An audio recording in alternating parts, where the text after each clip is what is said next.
we have members of 𝗂𝘃𝗲, and I think we still have members of the Legal Housing Task Force here. What's your opinion about the view that they're actually the experts on the madness going on there in Spring Valley?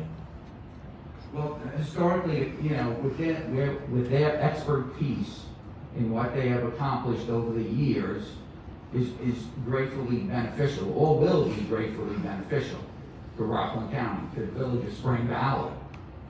Anything that can help the village of Spring Valley, that can help the county of Rockland, would be great. Do you think the chaos up there is at least slightly, if not really by design, that's really not an accident, or just a byproduct of bad management is really the goal?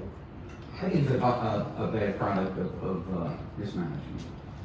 So you don't think it's a systemic issue with some people or persons actually wanting the laws to be flouted so they can just build whatever they wish? It's really, I'll just be blunt. I think it's by design. I think it's intentional. I don't think anyone is that bad at their job every day of the week. So honestly, I'll be direct. I don't really like your answers. I think that place is up there acting that way by design. I think there's other parts of Ramapo acting that way by design. And I just wanted to let my feelings known and see if you felt the same. Thanks.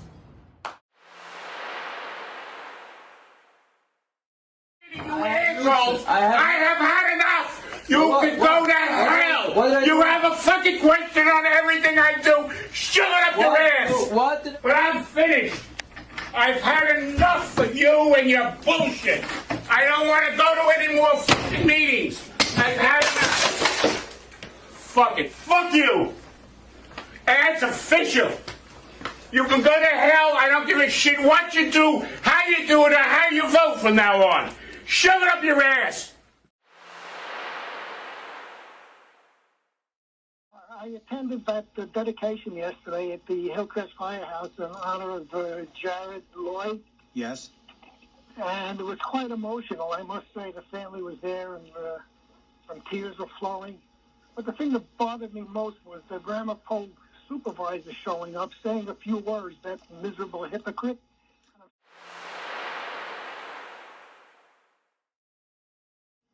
I'm sorry, because I'm frankly pissed. I'm not going to spend a lot of my time and effort to work on this when we could have been included and made it a hell of a lot easier.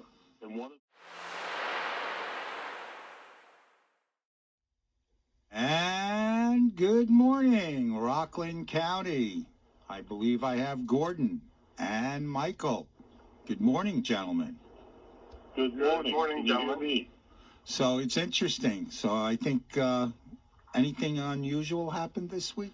Thank God, no major fires, but the drama versus the state, the county, and the village Spring Valley has begun. Maybe for the listeners that don't follow a lot of things on media, we can maybe give a quick synopsis of what's happened the last day or two. Okay, I'm game. So basically, there was a mandate from the Secretary of State that came down in November, February 14th, this coming Monday, Valentine's Day. The county has the authority to take over temporarily, or as long as it takes, to get the inspections, compliance within the building construction, inspections in the village of Spring Valley. Then, of course, comes January, we have the drama of having a law for the county to have a law passed so they can do it. And then, of course, we have a hearing. They didn't do it the first time.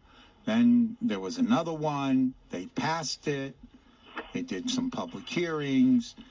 Then they didn't give it funding. We had a special meeting this past Tuesday.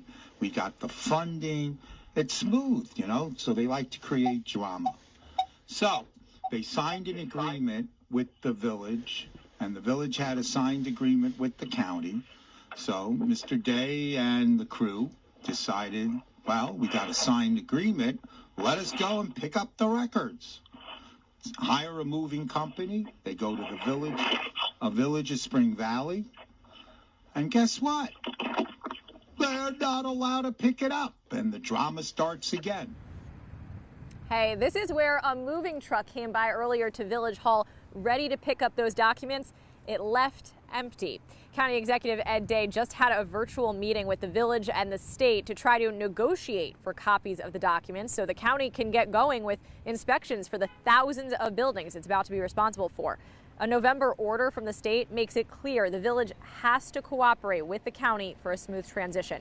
But the state just issued a clarification to make it clear Spring Valley just has to share the records or copies. It can still keep its own version of the documents. I talked to Spring Valley Mayor Alan Simon to find out why the county was turned away. I think they have to kind of work a number of things out first. I kind of resent the state and everybody else blaming us for a fire we didn't start. Goodbye.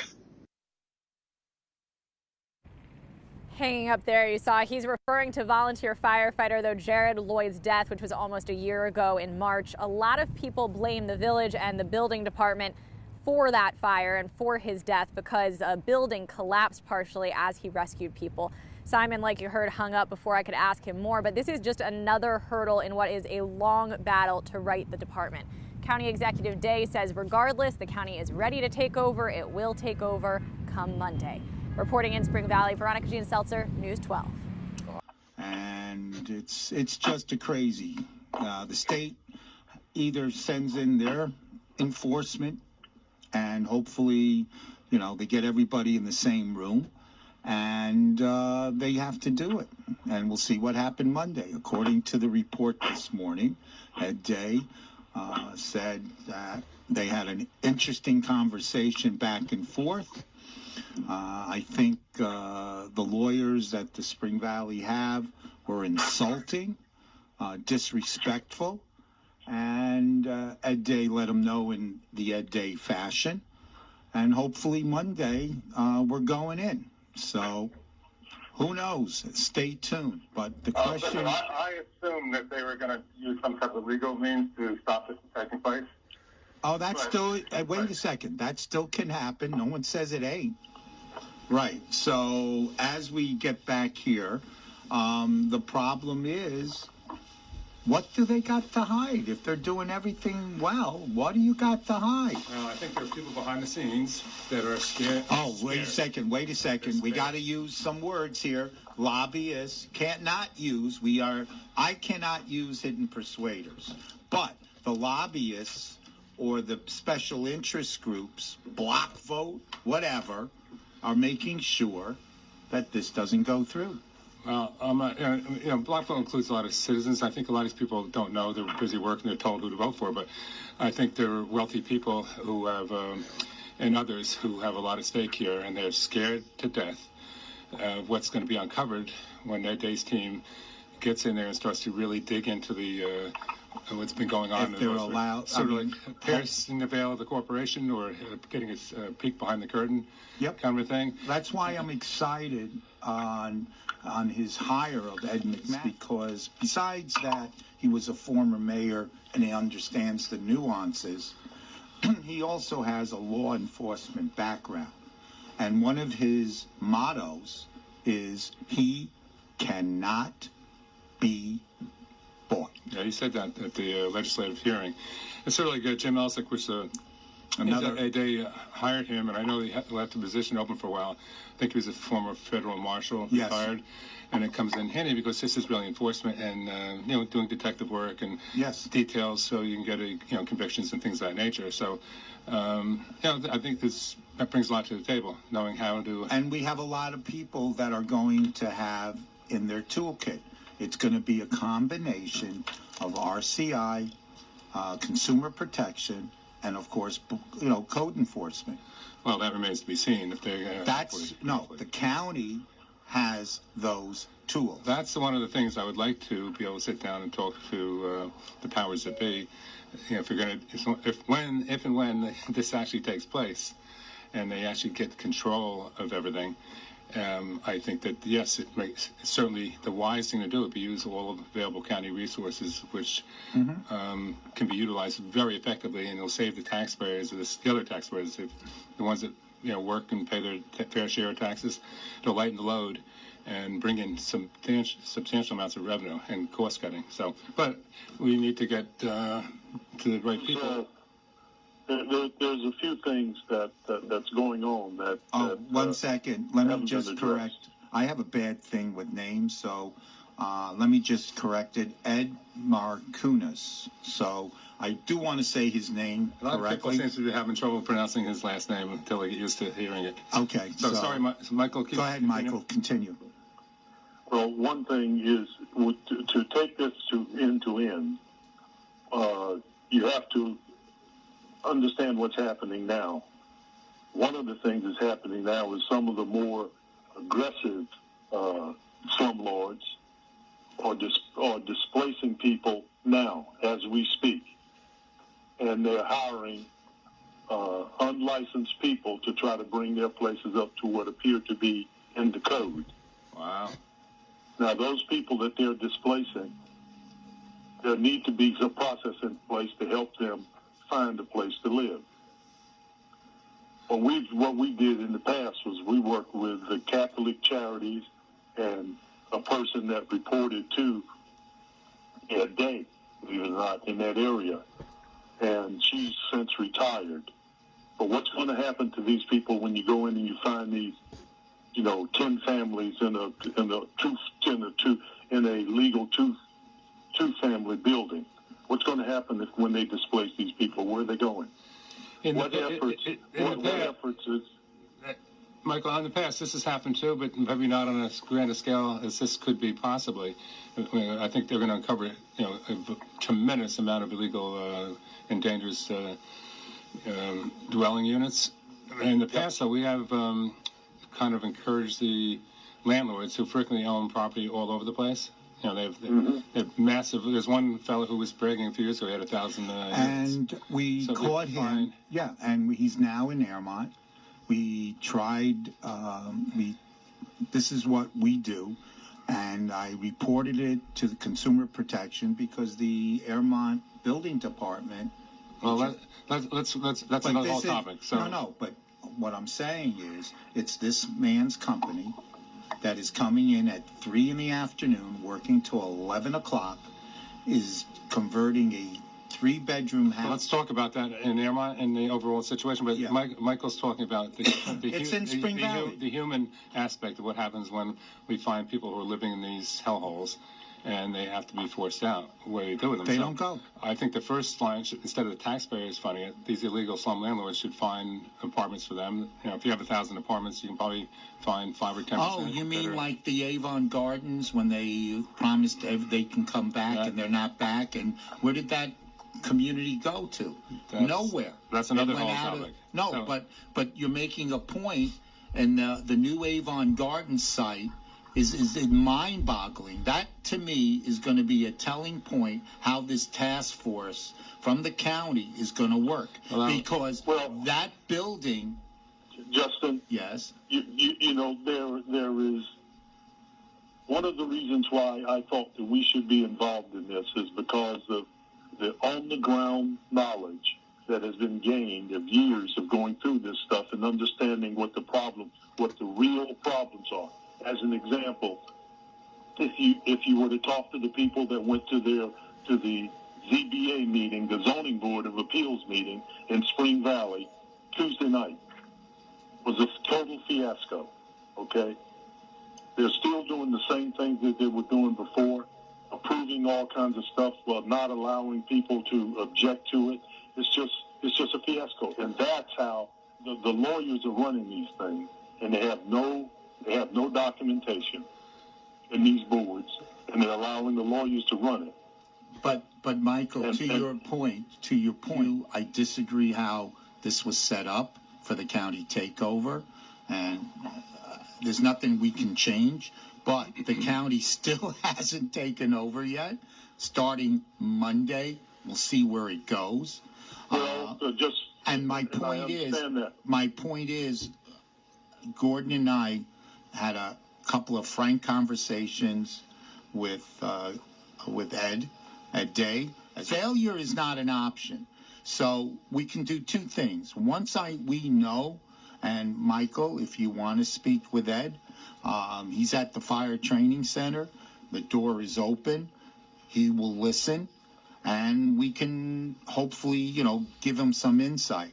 But, and I will tell you this, if in fact this doesn't happen the way you envision, as we envision, that you're taking citizens, good, hardworking citizens, that even as bad as these conditions are, is better than where they came from, and you're disrupting their home, as unsafe as it may be, you're right. You need to have some people like the Catholic Charities, the NAACP. It's a bigger, broader problem. And let me tell you, But the problem is, though, Justin, the problem is, and you're talking about going over to the center and talking to the people. I am not. I'm sorry, because I'm frankly pissed. I'm not going to spend a lot of my time and effort to work on this when we could have been included and made it a hell of a lot easier. And one of the problems I'm telling you about that I mentioned before is that there's work going on in Spring Valley now with unlicensed contractors that's working on buildings, and people are calling me. Yeah, but here I'm not going to take that. I tell them to call. Hold on. Let me. And they already have. The county already has the authority to go in. To go in and do something about it. No, they don't, and I'll tell you. Yes, they do. One second. Let me clarify. If you're telling me that the unlicensed contractors are building new buildings and new construction, not new buildings and construction, Justin. Fixing up what's there already. So there is a mechanism now. They're trying to get out in front of it. I know there's a mechanism to handle. Are you telling me it's not working, or they're not taking the complaints? The people are calling me. I'm getting the calls. Yeah. I shouldn't be getting the calls. I tell them to call the county.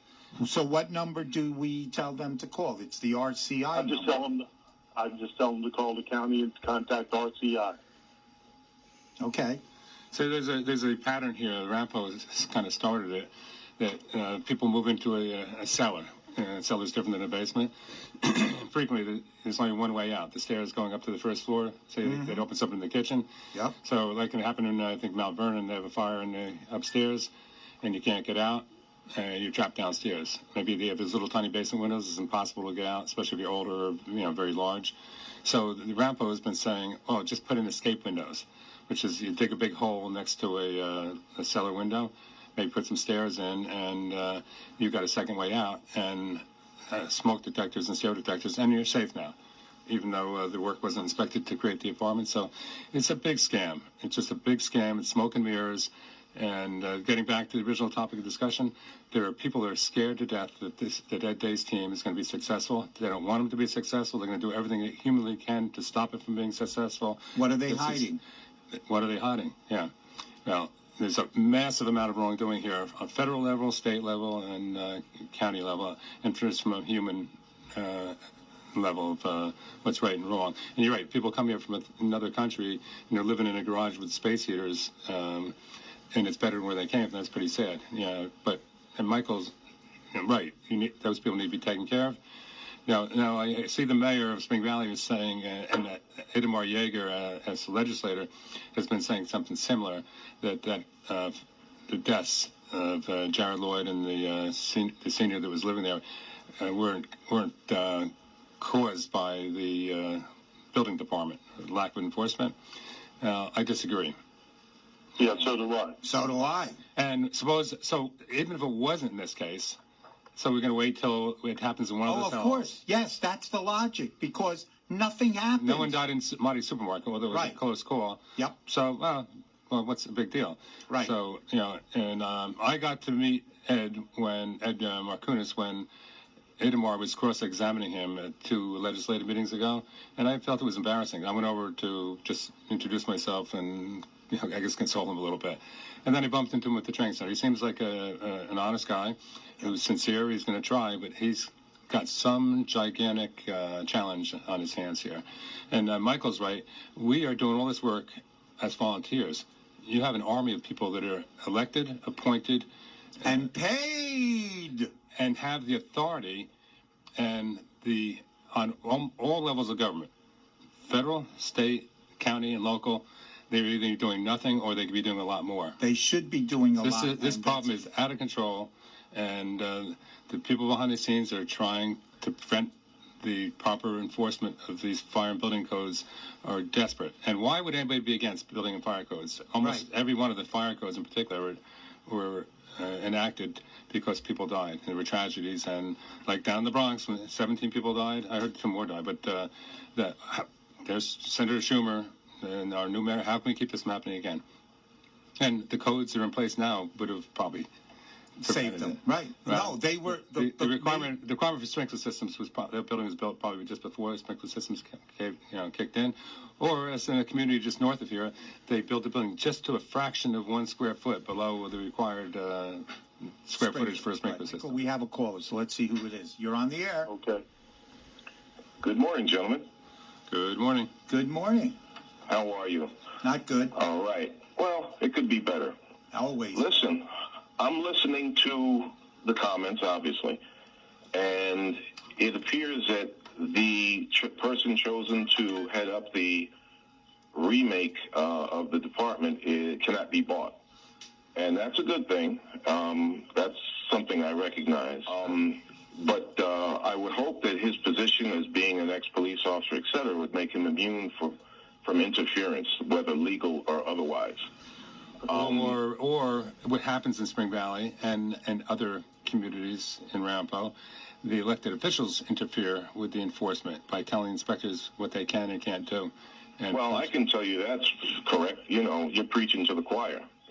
I've been told that I wasn't allowed to go out and do inspections and all the rest of it when I was in the office. But one thing, that the insurmountable task that's going to be encountered is they're going to look at a village that's in a condition now that they won't understand. There are scores and dozens of buildings that probably don't have any documents to either legitimize them or refute their condition, in their existence and their condition. There have been instances where there were officials, people that were working on behalf of the building departments that kind of assisted in things that violated zoning and building codes. Now, when you walk into a building and it's beyond the zoning allowance, there might be conditions where somehow there's a C of O that somehow says it's legal, or there might not be a C of O in existence. Those are going to be the problems they run into. For instance, yes, you have 3-family homes which should be built under a building code, but are not because they were illegally converted into 3-family homes or more. Caller, that's an interesting point that most people do not understand. The building code in New York State is, if you're going to say the least strict, would be for 1- and 2-family homes. That's correct. And once you go to 3-family or more, it becomes a multiple dwelling, a different classification from building construction and enforcement as well. And it also kicks in the fact that you, as a local inspector, have the right and the responsibility to go in and inspect those on a periodic basis. Right. You would require sprinklers and separations, et cetera. Well, just to make a point, in my experience, I remember looking at a violation where a gentleman went, and I'll use the term generously, went to the zoning board, was denied, went and did the illegal conversion anyway. And when he got caught, he went independently to the fire inspector, who had no idea that the planning and zoning board denied him. And the fire inspector, in his ignorance of the facts, gave the guy the instruction, put a sprinkler system in, and you're okay. And when I went back and found that he had occupied it illegally, he showed me a sprinkler system that supposedly legitimized it. So they play the fire inspectors against the building inspectors, and to some degree, you know, fire inspectors, in my experience, have tried to have their own private Idaho where they didn't think that they were tied. And I used to tell these guys that everything is integrated. Case in point, you've got zoning issues that, for instance, a school, a zone that does not allow a private school or a public school or any school, that's been ignored. So they're going to walk into buildings that have schools with no proof of legality, no records from planning and zoning board that stated that that had been reviewed and approved. And somehow people are going to claim and maintain that these things are legitimate. So it's going to be a arduous task for new folks to come into the village, not knowing or understanding the zoning and its subtleties, and decide what is legal and what has been helped along and what's illegal, and et cetera. So I just want to put that out there because I don't know if everybody is understanding of these subtleties. You know, I studied the village code for 22 years, so I kind of understand what they're running into. I objected to it many times, which didn't come to my advantage, but I hope that the new people that come in have a great understanding or get the assistance where necessary for that understanding so that they know the battlefield they're walking into. I think this is one of the things that I was mentioning before, alluding to, and talking about, and this is related to the new guy can't be bought. I think that once you get into this and you start getting pressure from a variety of people, and trust me, everybody has a price. Everybody has a price, whatever that price happened to be. And when you get into situations where like this, where it's confusing and where there's no records of it, and people are going to, one group is going to be claiming, the owners are going to be claiming one thing, the new inspections is going to be saying that they're not compliant. It's going to get to the point where concessions are being made. And as these concessions are being made, and there's no history, and you're not consulting with people that might know the facts, just like this caller was just mentioning. He knows a lot of the facts of things that is going on there, building by building by building, a lot of stuff that's going on in Spring Valley. Yet, this new group that's taking over the county don't want that input. They have excluded the input that we could be providing to them to help them to understand what they're faced with. That in itself is a huge problem. And if people don't understand how big this problem is, wait until this thing unfolds. You're going to find more and more and more problems because of ignorance and self-promoting stuff that's going to go on with this project. Well, I can agree with you. I can agree with you, but I got to tell you, there are some people that refuse to be bought. Being a descendant of slaves, there's some people that just doesn't agree with. Yes, there are, but who are they? Well, a lot of them will say, anybody will say, well, I'll tell you, I can't be bought. Anybody will say that they can't be bought. I don't know if people will say, I can be bought. Listen, in all seriousness, we have historical figures that have been persecuted because of their inability to compromise with those. There's still some of us around. But I understand what you're saying. You're totally correct. I can agree.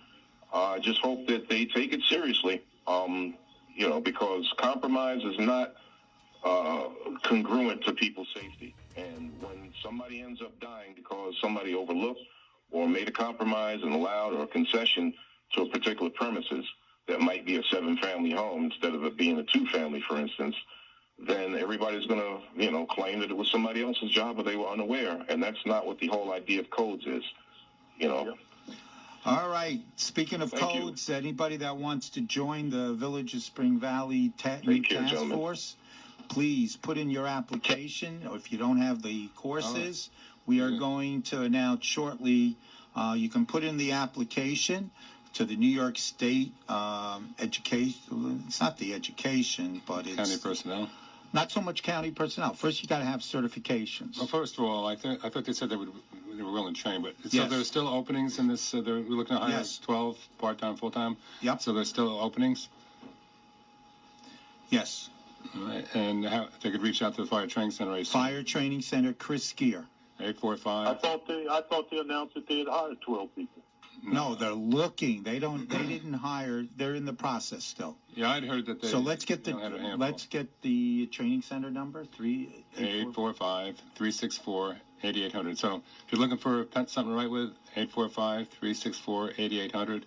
And when one of the clerical ladies answers the phone, should be able to point you in the right direction. Right, but ask for Chris Skier and the task force. If you have credentials, it's easier. They asked for Ed Markunas, who would be interviewing, I assume, and right. et cetera. So let's get it going. We can use a few good men and women. There are very few people who have those certifications, so that's probably one of the reasons why they're having trouble filling the slots. But, correct. I thought I heard them say they'd be willing to train. Train, yes. I'm not sure. It's like in any village. You can start doing it as long as you have a mentor. Yeah. Someone told me that they were willing to train. I forget, one of the future possible applicants. Okay, and if anybody else wants to call in, whether it's Chris Skier. Oh, no, sorry. Chris Skier should be here. He's in a meeting. Sorry. If you have a tendencies towards masochism, feel free to pick up an application. It's going to be one job. It is going to be a massive job, and we need a few. Maybe we can get some National Guard. I know they're training to be EMTs to staff nursings. Maybe we can get some of the things as a creative, get somebody from the National Guard, and they can get trained. County executive could request the governor for assistance. Well, this is definitely a sewage that they would have to go in. I just still don't understand why anyone would be against enforcing the codes. Because nothing has happened. Listen, only one. And if people are of mind saying that people don't die because of it, then they don't care. Let's see if we got another caller. Good morning. You're on the air. Yes. Good morning. You're on the air.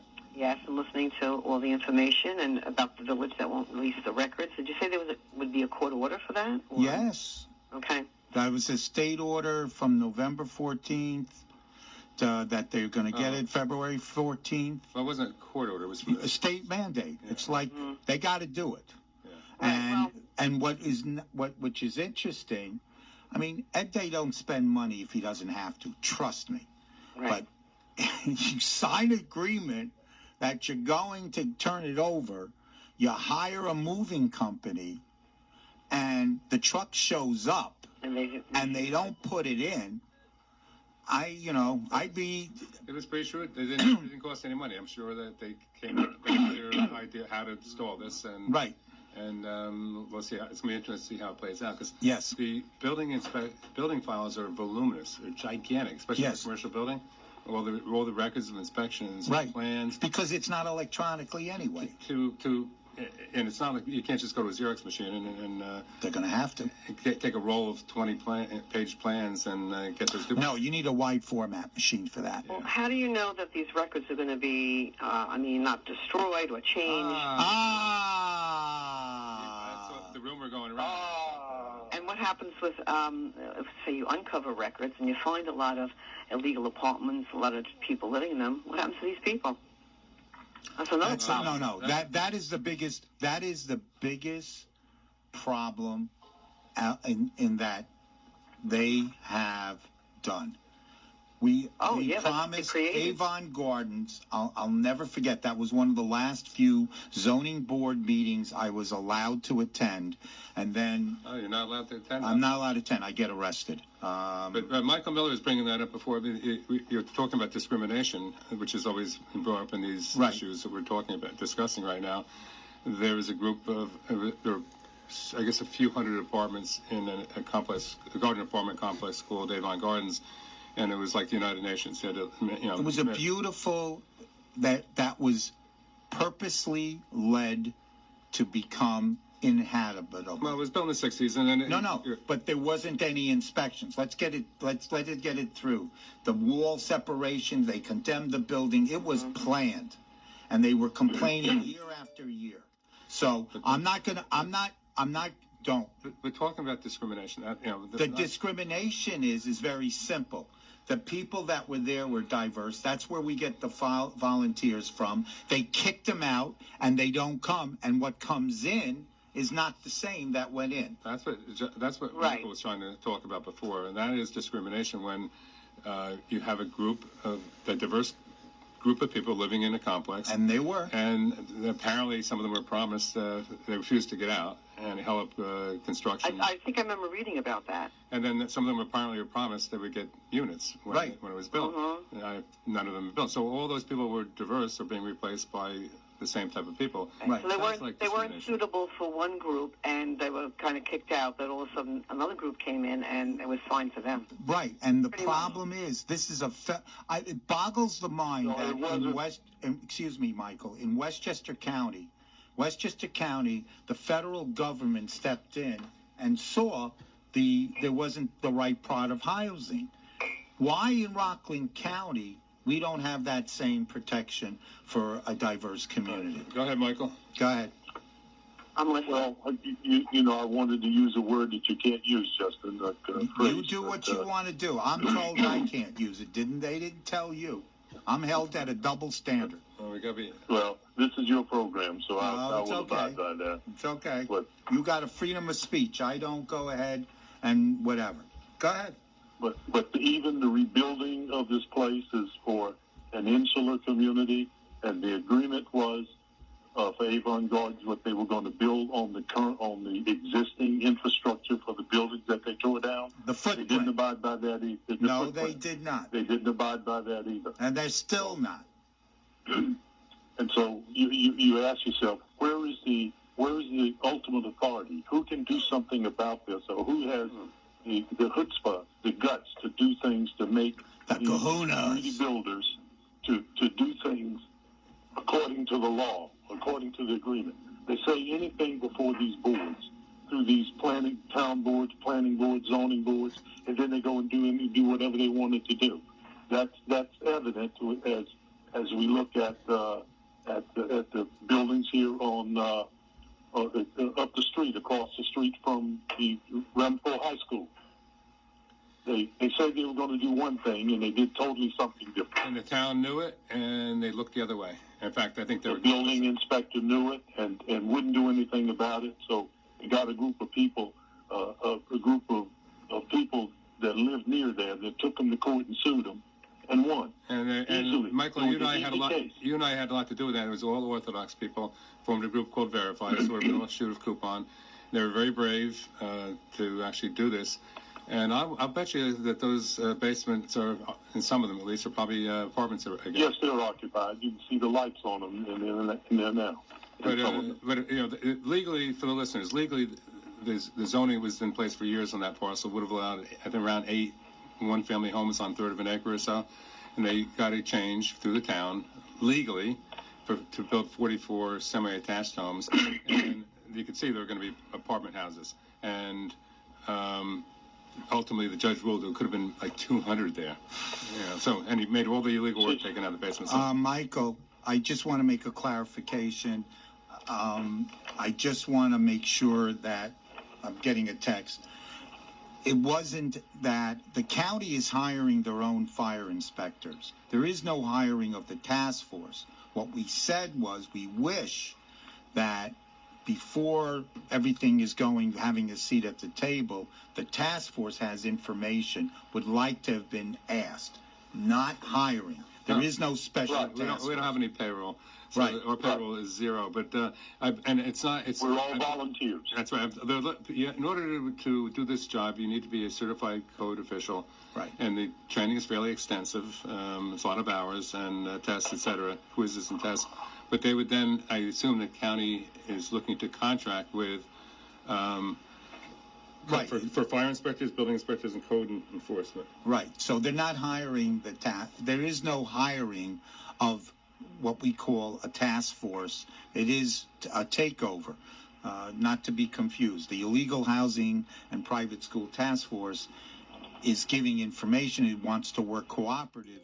Is a little disappointed we weren't at a seat. And they're not actually hiring either. I understand they're private contractors. Private contractors. So we got the nomenclature all backwards here. They're not, right. We don't want to confuse listeners and anybody who might be interested. I read that they were hiring, looking to hire these building inspectors for up to 2 years. Yes, as a independent contractor, there is no benefits. And we have nothing, really, we have nothing to do. We just, you're No. passing on a little bit of information you have. Yes. Do you have any information who these inspectors would be? Do you have any say, or? No. No. We have no say in anything going on here. All right, well, we just have to keep our eyes open and...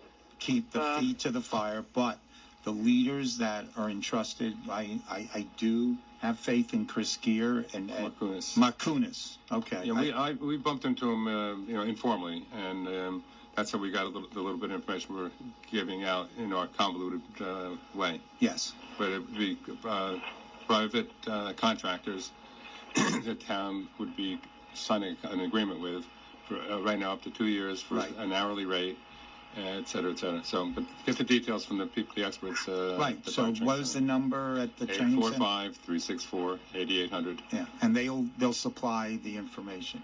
We do have another caller, please. Thank you, guys. Thank you. And you're on.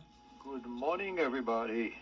Good morning. I hope you have a good day. I'm calling regarding a topic which I didn't listen to your show from the beginning, so if you did raise it, I apologize. No, it's okay. We can repeat it. Okay, thank you. Okay, it has to do with the records where the Spring Valley village is not giving to the county, and I believe since there was an order by the state for them to give all the information, they are in violation. I'm not an attorney, but even if that's not the case, okay, they're supposed to make to move forward seamlessly with no problems, okay, and by not doing it, they preventing the county for looking for the best of Spring Valley residents, and as such, I believe that the mayor and the board of Spring Valley are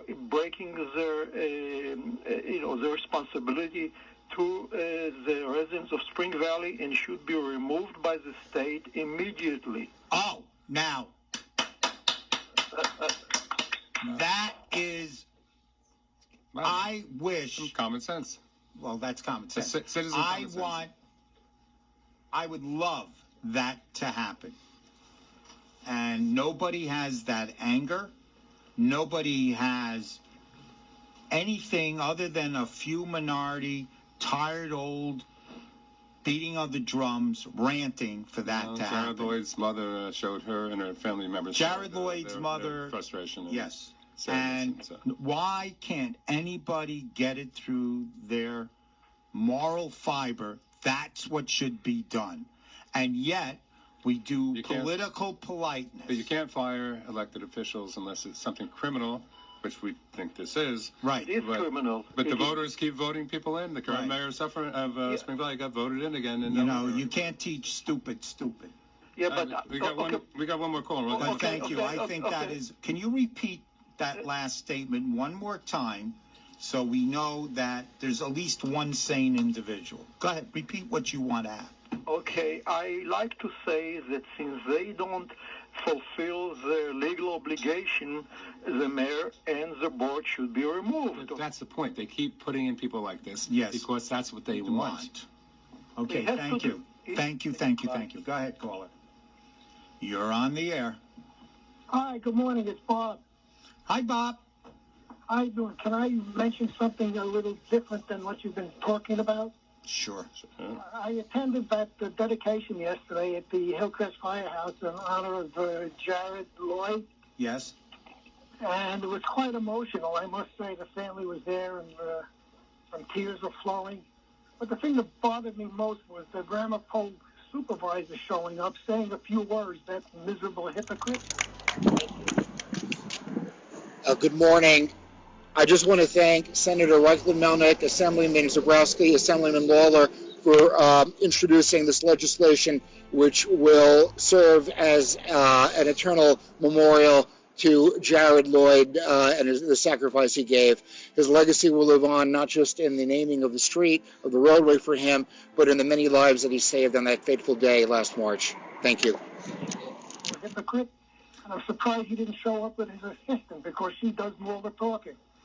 I had a similar thought, than you, Bob. It's amazing how great minds must think alike. I too felt yesterday and at past press conferences that the comments were very hypocritical because they're allowing the same type of thing to take place, maybe not exactly the same, but in a different format. There are more housing violations in the town of Ramapo and its villages than the whole county put together. Plus. I think that's probably a very accurate statement. And then some. Yeah. So we're down to 1 minute, Bob. Anything else? That's it. Goodbye. Have a great weekend. Yes, you too. You too. Well, that's an interesting way to end the show, but I happen to agree that the supervisor stand up to the microphone in front of that family and say, the right things, but not do the right thing is... do as I say, not as I do. Yeah, very sad, quite frankly. Very, very, very sad. And again, I bet he would say that I can't be bald. Yeah, I'm sure. Well, he said a lot of things the first year when he was taking over as supervisor. Yeah, and we still haven't had it. So anyway, we're coming up to the hour. It went pretty quick. Don't forget, next week, following our program, Michael Miller with Coupon will be on the air. Okay, this is now coming up at 10 o'clock, AM 1700, First in News in Rockland County. See you next week.